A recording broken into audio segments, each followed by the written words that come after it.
right, does everybody remember what I said about the Bucks Heat series in the first round? Is that all of them? Oh, that's all. That's all the series. Oh, well, okay. There. I am so dumb because the one seeds haven't been figured out. Okay, but whoever the Bucks play in the first round, they're gonna wax. They should win those. The Bucks definitely should win. Whoever of the Heat and Bulls, but it's a 1-8 matchup at the end of the day. What do you want me to say, man? You want me to say that Giannis is gonna lose? You want me to say that Jokic is gonna lose in the first round? That would be some shit, wouldn't it? I think I have to give out my Heat love first and foremost because I think we've seen the end of the season. The Heat, it was the greatest run of an 8 seed ever. It was the greatest 8 seed run ever. I mean, I guess the Knicks technically made it in 99, but that was also a shortened season. I'd have to go look and see how many games they actually played and how it fell. But I know it was a shortened season. The Miami Heat are the only 8 seed ever to make the finals in an 82-game season. And not only that, but to make the play-in and to lose your first play-in game and to barely make it out of the second to get there just to get to the first round and then beat the Bucks in 5, beat the Knicks in 6, beat the Celtics in 7, and you make it all the way to the NBA Finals.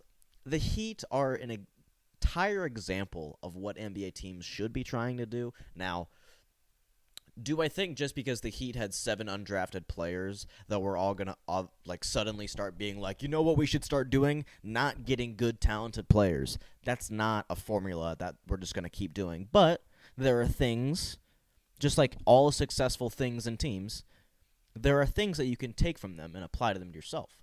Miami has shown that if you have 7 undrafted guys, you can make it work, right? Like, continuity matters. I think that's what this finals has taught us a lot. Continuity matters, right? Have guys in your system that have been there. Duncan Robinson not getting a whole lot of minutes all year, but then he can step in and make huge plays. Honestly, I thought he should have been getting a lot more minutes in this series. He was the only one giving them consistent offense. And with the zone they're running, it's going to hide his defensive ability, like disabilities, I guess. So what was the point of not playing Duncan? I don't know. But the Heat did everything they possibly could have with this roster.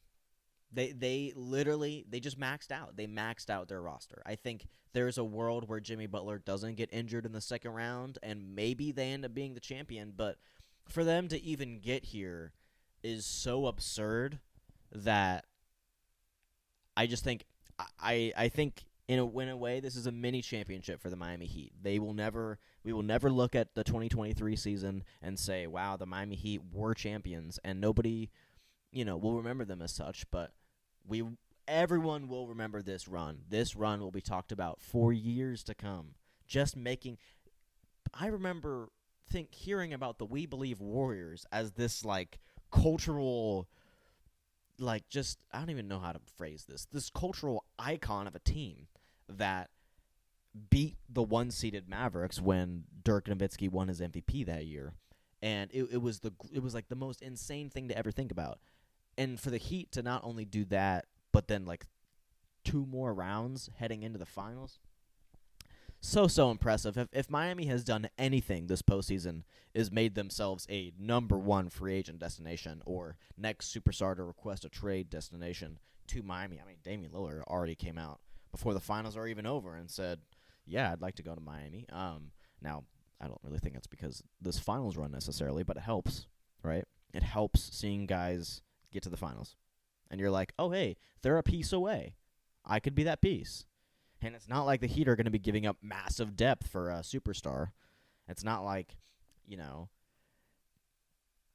it's not like the Suns giving up a lot of necessary depth for Kevin Durant. That was you're giving up serious assets. It's not like the Miami Heat are going to be that sad about missing a guy like Duncan or I don't know who they would all trade, but whatever. Bam Adebayo has played about as good as you possibly could want him to play. I think we've gotten to a point with Bam Adebayo where he's become a mini AD. He's become He's the big, tall, talented guy on the court that you think just looking at him and seeing plays that he has, he looks like he could average 4 blocks a game and windmill on every single person. And every single time you see a little guy on him, you're like, why is he not banging down in the post? It's like, some guys just aren't built like that, yo. Like, some guys are just not built to bang like that. AD, he's much better at it, and he's a better player than Bam Adebayo.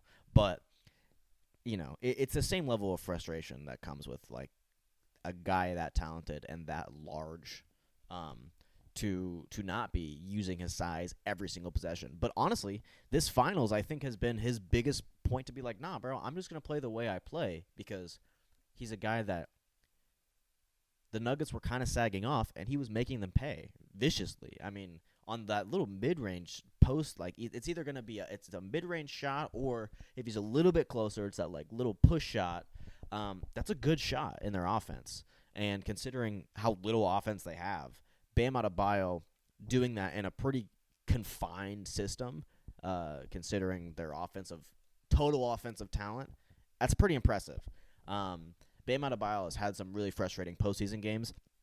I'd say for the majority of this postseason, especially after the Butler injury, he's been the best player on the team. And that's really impressive, considering what Jimmy Butler did in that first round before he got injured. So the Miami Heat did literally everything in their fucking power, to get to this point, and it was one of the greatest postseason runs I've ever seen. The Heat made me a lot of money, and the Heat lost a lot of people a lot of other money. So good job on the Miami Heat. It was a great season, a great postseason. I literally didn't even know if you were going to play the Bucks in the first round, and in that clip, I said whoever comes out on each side was going to get dominated. I was right about the Nuggets side of it, but not the Bucks. So super impressive. Obviously, yeah, some things fell their way. Giannis got injured, and really, the Celtics just kind of self-destructed themselves before the series even started. And then by the time they make a 3-0 comeback, it's like, how much gas do you actually have? If the Celtics maybe would have come into game 1, 2, or 3 a little bit more focused and a little bit more tight, maybe that series goes differently. So, there's things that fell their way, but there's things that fall every fucking team's way every single year. Stop making excuses. If you are, if you're one to make excuses, it's frustrating to listen to. So, it was a great postseason, and let's move on to the Denver Nuggets.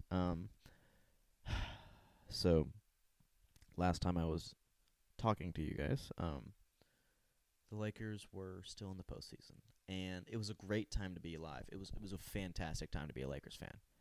But all great things come to an end, and that trade deadline that we had was fantastic, and D'Lo was great for a little bit, and Rui Hachimura was fantastic regular season and postseason, and Malik Beasley, yeah, he didn't get a lot of minutes in the postseason, but I still like him on the roster, Jared Vanderbilt, a guy who I really like on the roster. He's going to be in the playoffs, he's going to be a guy that will get played out of some series and will play himself into some series. But in the NBA today, you need guys. You need all different types of players, because it's all about matchups. The talent, everybody has talent. Everybody is good at almost every position, right? Like, even the worst guys on the roster can cook.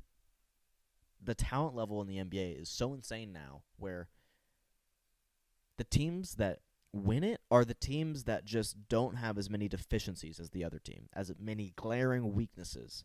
The playoffs are not a push to see who necessarily is the best. It's waiting out other teams to show who they really are. You're waiting out in a 7-game basketball series. Things will go back and forth. Things will sway. Momentum will sway. But eventually, these glaring weaknesses that these teams have is going to show up, right? LeBron and AD, our team was great. It was a great fit. The roster was great. But at some point, AD's inconsistency and LeBron's age caught up to us. And having to play playoff games for 2.5 months caught up to us, right? All those things add up. So The Denver Nuggets didn't have to do that, and their roster was complete going into training camp, and they don't have any weaknesses. The Lakers' perimeter shooting was clearly an issue, and their offensive rebounding against a team like the Denver Nuggets was an issue. That's why the Lakers were so good in their bubble 2020 season. Is they had an aggregate level of center play. They had AD alongside Dwight, alongside JaVale. It was much harder to feel that presence in this series. So, all that to say, rip the Lakers season. But the Denver Nuggets are fucking good, man. The Nuggets are so frustratingly good. The Nuggets are frustratingly good. It all starts with Jokic, but the Denver Nuggets organization has created a perfect basketball team for 2023. It's weird and it's frustrating to watch on the other side, but their center is gonna, let's say your team misses, the center is gonna rebound it and push it down the court and make the perfect decision and the perfect pass every single time to a wide open shooter or a wide open cutter, or he's just gonna take it in and bully your guys on transition.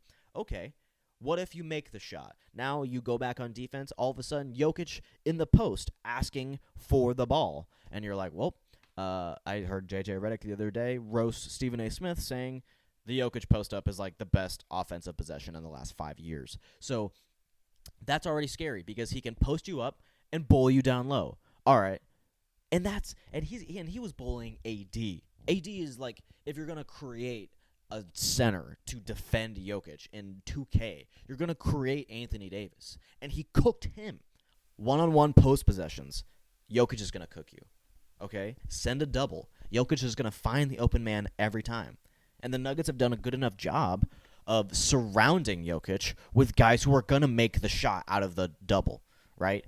Bruce Brown had an amazing game last night. Guys like Aaron Gordon can make open shots, but he's a great cutter off the doubles. Every single time the double comes, somebody, but it's mostly Aaron Gordon, is cutting off that. And for him to always be a lob threat, the Jokic lob threat is fucking phenomenal. From the Jokic to Aaron Gordon matchup, especially in this series because the Heat really don't have like a wing guy to guard Aaron Gordon, he's just getting those wide open lanes every time, and he's so athletic. He can finish anything. That layup he had last night where he catches it and throws it behind his head, it's phenomenal.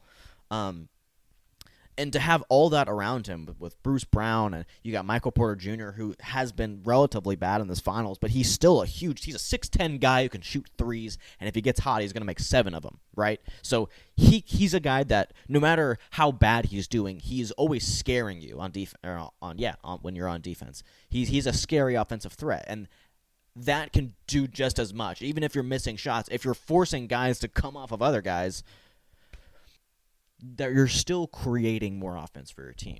And guys like KCP, who was a fantastic Laker, I was mad when we traded him away, and he's a great Nugget. The moment they made that trade, I was sitting there like, oh my gosh, this is perfect for them. He plays good defense, he runs in transition, will shoot a 3, he's the perfect guy for them. And to have all those solid role players around him, and I'm probably forgetting some also, to have all those solid guys, and then on top of that to have a guy like Jamal Murray, it's unguardable. It literally is unguardable.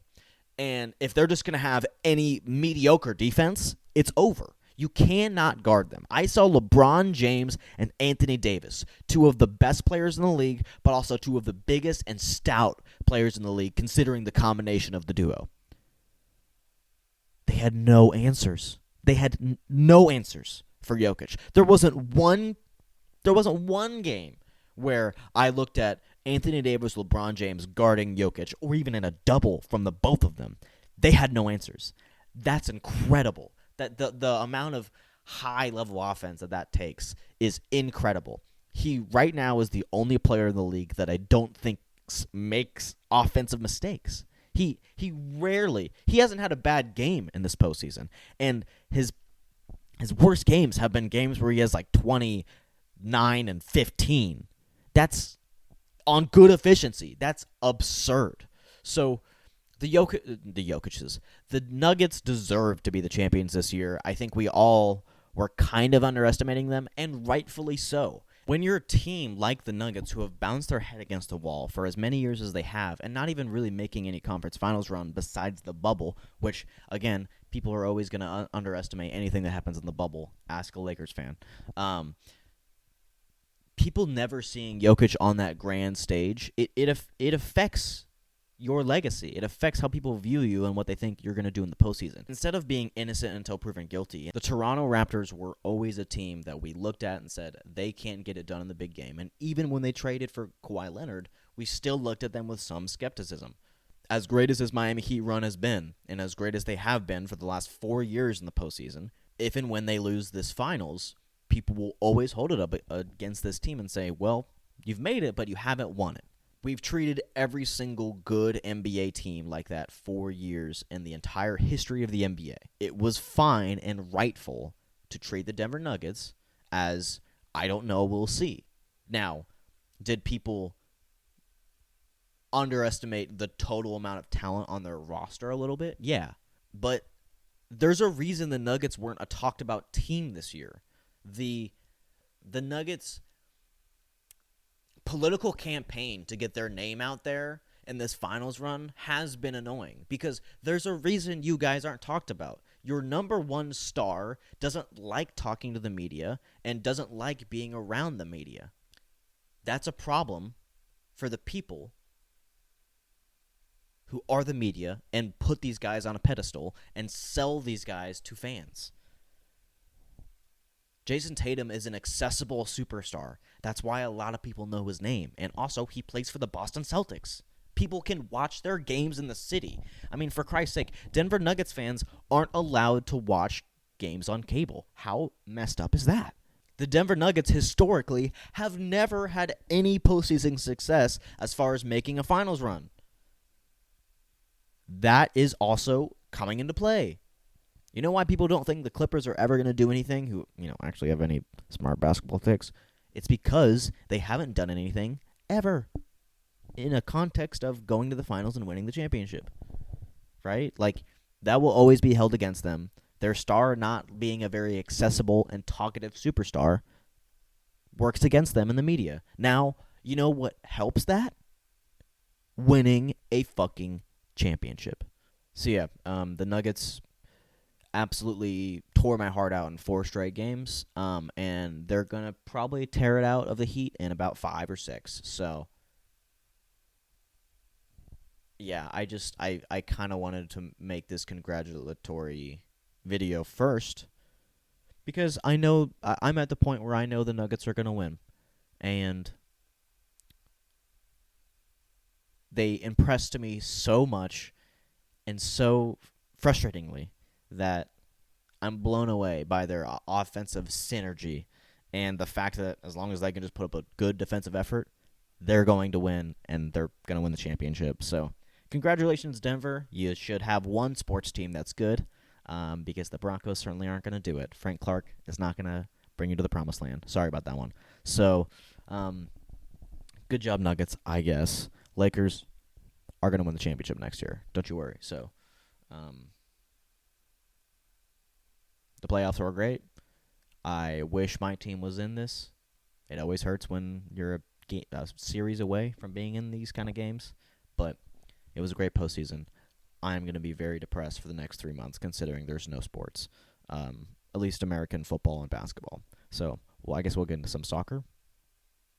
Okay, bye.